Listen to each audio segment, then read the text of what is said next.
Et bonjour France. Ben là, j'ai sorti le chien. Les gens, combien?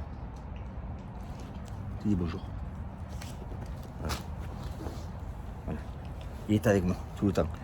Et j'ai regardé les emails et j'ai reçu beaucoup d'emails aujourd'hui. Alors il y a des gens qui me demandent. Moi, j'ai questions, j'essaie de répondre les unes par rapport aux autres. Mais j'ai deux ou trois questions qui m'ont revenu par rapport à la force. On me dit, Jean, est-ce qu'il est important d'être trop fort? Est-ce qu'il est important d'avoir de la force? C'est-à-dire faire du développé couché très lourd, faire des squats, faire des trucs où ça demande de la force en fait. Est-ce que c'est hyper important pour le combat de rue, pas le sport de combat, même pour la seule défense, hein. Alors qu'est-ce que j'en pense? J'en pense bien comme légende. C'est-à-dire que j'en pense que non, ça sert absolument à rien. Si, c'est bien pour amuser la galerie, pour faire le beau, mais ça sert absolument à rien. À part, attention, à part, si c'est ton métier. Un exemple. Tu prends un gars comme Baptiste Marché. Baptiste Marché, quand tu regardes son poids, sa taille, une force énorme. Énorme. Grand champion, une force énorme. Il n'y a absolument rien à dire. Moi, je m'incline devant de mêmes mecs comme ça, c'est sûr et certain. Maintenant, combat de rue, bah, t'en as qui vont te dire et qui veulent te montrer en fait. Ils te montrent que je suis fort. Je pousse ce temps, je pousse ce temps. Donc. Mais ça sert absolument à rien. Ça sert absolument à rien. Je vais t'expliquer pourquoi. Un boxeur que je respecte énormément, Mike Tyson, que je connais, j'ai rencontré 2 fois. Mike Tyson, tu dis, est-ce que tu fais du développé couché hyper lourd, des séries en fait ça, des squats, ou combien tu pousses en squat, etc. Il va te dire, mais tu fous de ma gueule ou quoi? Moi, ce que je fais, c'est je détruis des gars. Je détruis des gars. C'est son métier. Ramon Dekers, tu lui disais à Ramon Dekers, combien de squats, en squat, combien tu pousses? Ou en développé couché, combien tu pousses? Il va te dire, mais de quoi tu parles? Tu parles à Danny Bill, que je connais aussi. Danny Bill, tu dis, Danny, combien tu pousses en squat? Combien tu pousses en développé couché? Il va te dire, mais tu fous de ma gueule ou quoi?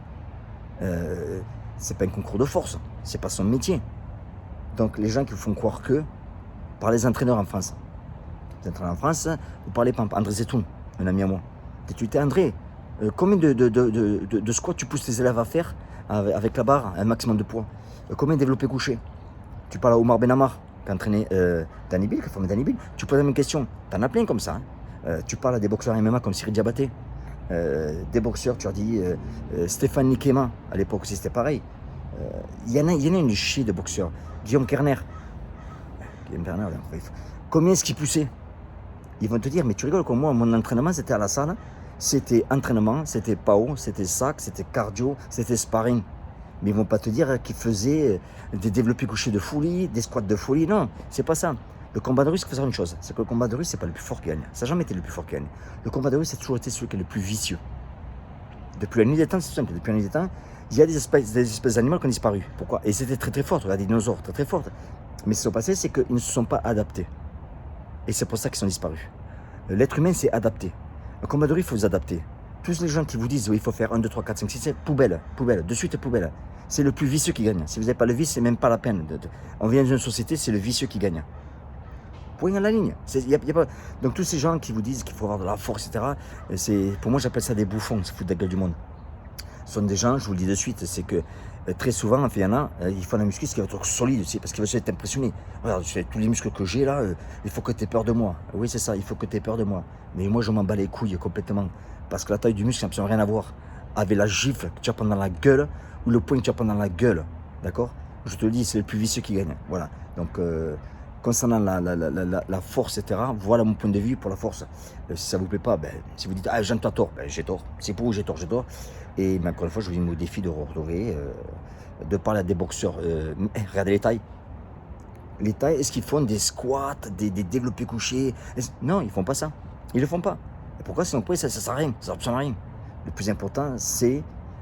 Quand tu fais un combat de boxe, alors on sort du contexte. Quand tu fais un combat de boxe, ce qui se passe, c'est que le gars, tu boxes, il fait une erreur, il baisse la garde ou peu importe. Il fait une erreur, l'autre l'a compris, il rentre, il le met KO. Point dans la ligne. Le but d'un boxeur, c'est quoi? Si regardez bien, c'est de gagner un combat le plus rapidement possible. Pourquoi? Parce que plus tu gagneras un combat le plus rapidement possible, moins tu as de chances d'avoir ce qu'on appelle injury, c'est un accident musculaire, etc. Ce qui veut dire que tu as moins de temps pour récupérer, tu pourras boxer encore une fois. Mais tout coach de boxe te dira que je veux que mon boxeur gagne le plus rapidement possible, par quoi aussi possible. Comme ça, plus le combat est long, plus tu as des chances d'avoir des problèmes, plus il est court, moins tu as de chances. C'est tout simple. Mais je reviens encore à ça, c'est que je vous dis, il n'y a aucun pro de boxe sérieux qui va te dire il faut faire des développés couchés hyper lourds, des squats hyper lourds, c'est pas possible. Même un chien, qu'est-ce que tu penses du développé couché lourd? Qu'est-ce que tu penses des squats lourds? C'est important pour la boxe. C'est important pour mettre KO des gens. Qu'est-ce que tu en penses? T'as vu comme il me regarde? Il a compris quoi. Allez, la bise.